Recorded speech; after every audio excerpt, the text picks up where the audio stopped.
老蔡，谢谢你送我回来，那我先走了啊。哎，琛，咱们的事儿，你等我电话吧，我再想想。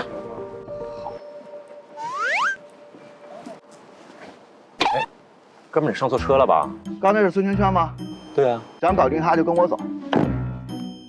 孙圈圈是个很难搞定的人，如果你想得到他的好感，首先把你的婚戒摘了。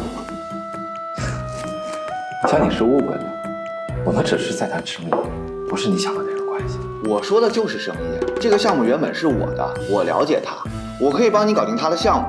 当然了，事成之后你要分点好处给我。可这和婚戒有什么关系？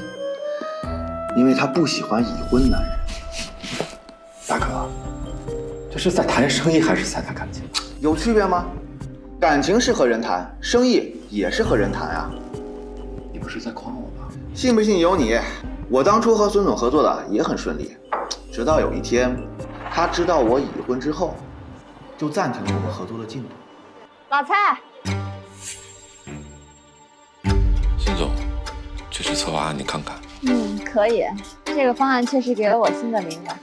那咱们的事儿，老蔡，想什么啊？孙总，合作的事儿，要不就算了。为什么呀？我结婚了，我很爱我的老婆。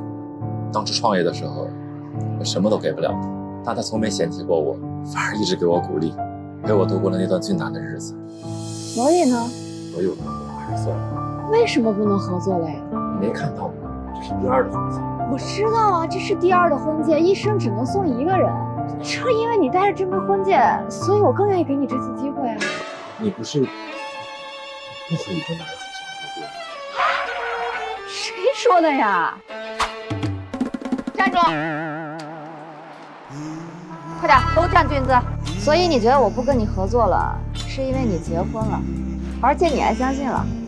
我用排除法推理出来的，咱俩合作你打住啊！这跟你结婚没有任何关系。你自己做过什么，你心里没数吗？